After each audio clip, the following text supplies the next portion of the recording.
क्या आपको बाहुबली 1 और 2 का यह दृश्य याद है? अमरेंद्र बाहुबली कालकेय शत्रु के सैनिकों के खिलाफ युद्ध के दौरान अपनी रणनीति का उपयोग कर रहा है। वह अपने एक आदमी से दुश्मनों पर पत्थर फेंकने के लिए कहता है। एक जोरदार हमले के साथ एक बड़ा पत्थर दुश्मनों की ओर फेंकता है। पत्थर एक भी दुश्मन सैनिक को प्रभावित नहीं करता है और वे उसकी रणनीति पर हंसने लगते हैं। भल्लाल देव के पिता एक अजीब मुस्कान देते हैं। बाकी इतिहास है, क्योंकि पत्थर को उसके प्रभाव क्षेत्र की दूरी की गणना करने के लिए फेंका गया था। आपको भल्लाल देव का यह प्रसिद्ध रथ भी याद होगा, ये वाला अपने रथ के आगे की ओर घूमते हुए ब्लेडों के साथ सामने आने वाले सैनिकों को मारने वाला। यह दृश्य जहां बाहुबली अपने रथ को नष्ट कर देता है। कुछ ही मिनटों के भीतर हजारों दुश्मनों को मारने की सबसे अच्छी रणनीति में से एक। ये सारी रणनीतियां कहां से आई?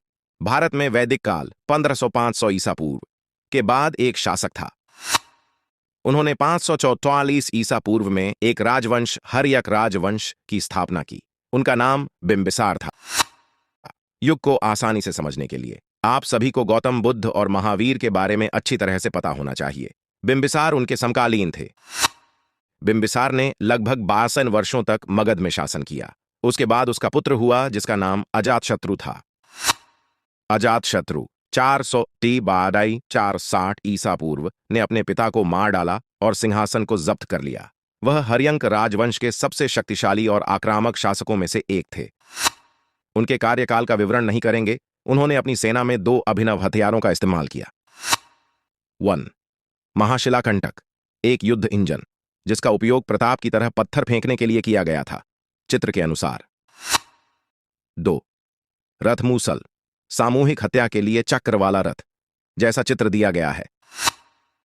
बाहुबली में प्रयुक्त उन रणनीतियों और तकनीकों का आविष्कार अजातशत्रु के समय में ही किया गया था, गौतम बुद्ध के समय। यह इतिहास है दोस्तों।